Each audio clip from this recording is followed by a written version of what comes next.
and Shaggy hears. Because he is a fartist, one who have complete control over his bowels movements, he starts to expel fresh fluid farts over Velma's face, so now she can breathe.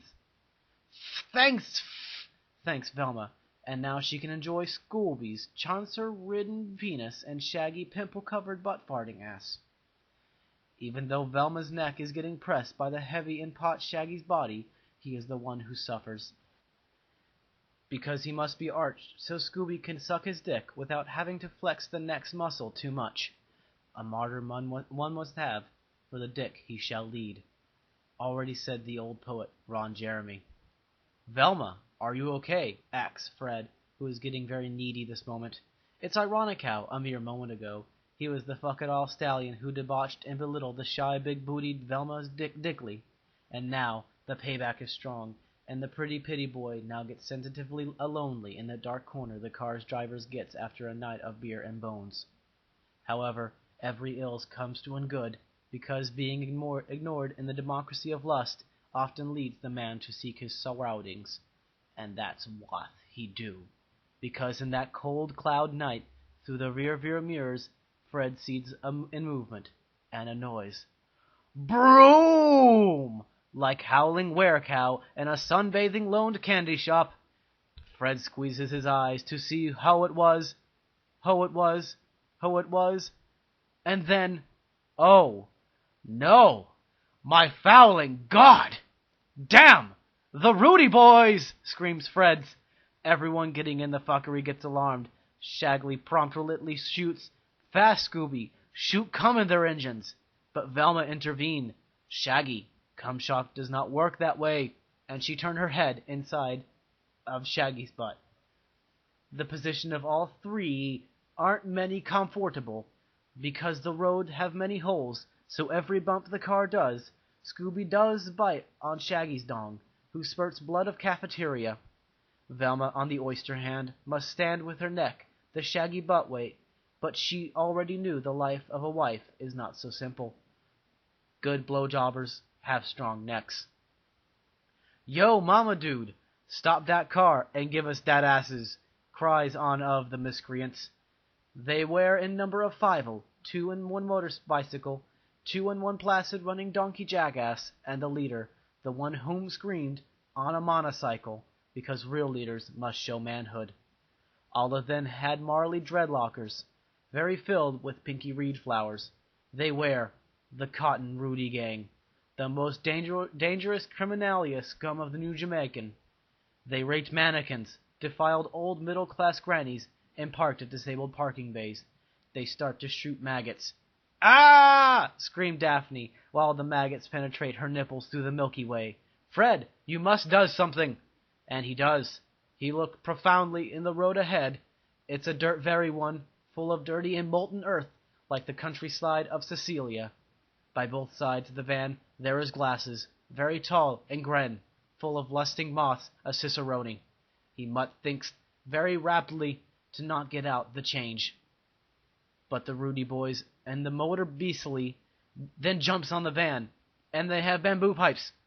Fred fastly, movementness drifts then van, and makes dangerously movement with the car, to throw Mad Rudy in the road, but they have claws for hands. The Rudies start to throw their own poo at the gang, contaminated with AIDS. Fast, Scooby! Blow the shit! And Scooby blow the flying bowels molasses with his powerful lungs on the 2 Rudy faces. The dung splashes on both criminals' pork-eaten noses, and they falls on the ground and explode in a million of homogeneous venereal diseases. Holy golly, there is 2 more of them, and now it's time of the ones on the running jackass camel. The camel gets to stomp by the side of the van to take then off the road. Yoggers! Cries Fred, with much destiny in his hands, losing control of the suffering Mystery Inc. van. With all that movement, Scooby shakes and his jaw closes on Shaggy's penis, almost amputating his manhood. But Shaggy is hippie, so the power of rock saves him. Daphne is still masturbating. With all the bumps and crashes on the car, she inserted her whole hand inside vagina, but the pussy is okay, because she trimmed her woman nails. Velma is the one suffering most abuse, mainly caused by Shaggy's bursting ass pimples. The mucus of those red, round, floppy skin diseases get entering in her eyeballs and tainting her black-framed glasses. It will need a polish, but not from Charlie Goldman. The car is almost getting out of the road. Fred is having a hard time to control the vehicle. It keeps skidding on the cannabis plantation that cover the Mansittiful country, but the gang's leader keeps the strong arm on the wells. He knows how to deal with unexpected situation.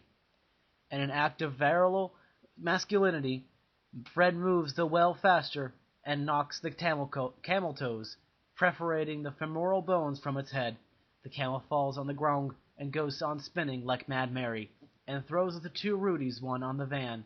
This time Scooby is the one to act, and he slaps both boys with his many inches dong way, and they fly into the air very high, only to fall by the side of River Hallelujah, the river of joy, and they die. "Good, Scooby! Only one more left," cries Freed with gases and pooping in his trouser. Even though there's only one maniacal left, they are impossibly disprepared. That one is most viciously anally raping monster of all Deutsch Jamaica. He never launzers, he takes it all, and swallows the pussy. That's why he is the leader. Worse than that, the car smell is horrified by all that vomit, clotted blood, and proliferating homophobic parasites. Most of the water contained inside these waste fluids get evaporated with the mad race to the life against Rudy's boys, so the vomit, blood, and poo impregnated on the skin and clothes of the Scooby gang, leaving an utterly abysmal stench of rotten elephant corpses humping with half-raped pregnant hyenas. Velma can't even move her body because it's covered with a warm, baked vomit pap. At least she can't catch a cold or swine flu. But the worst is gonna come. The Rudy Leecher is approaching. His machine gun mounted on his monocycle is readying its aim to the head of our heroes. What gang of Scompi is gonna do? Daphne, you must act. Now, raises the question Fred, and Daphne clearly she knows what he talks about. No. Oh, no. I cannot, she screamers with yelled lungs. You must, Daffrey, or else the gang will get butt-raped. And she falls into tears of unglory. The destiny of the clique depends on her attitude towards animalistic fellatio.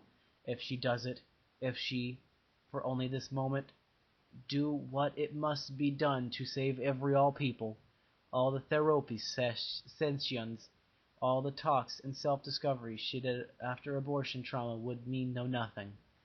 She thinks, "Oh Lordy, why all it? Why you inflict more pain in my heart? Does I deserve to be a hooker to the fortune? This burden is mostly self-traumatic. I shall what to do." The gang looks at her vomit-covered, fading pale skin. She blinks those emerald eye with difficult because pigeon poo stuck on her eyelashes. The will is there, only a fried hand is need in this moment of doobs, in this moment of hesitation. Fred goes with his left moral hand to her shoulder, and then Scooby with his tongue, and then Shaggy and his cramped hand of crack. Even the farted Velma puts her hand on Daphne's boobies. Everyone is with her. Everyone show the love. Show that they will be forever by her side. "Gang," says Daphne between tears of sorrowing, but happy at the same time.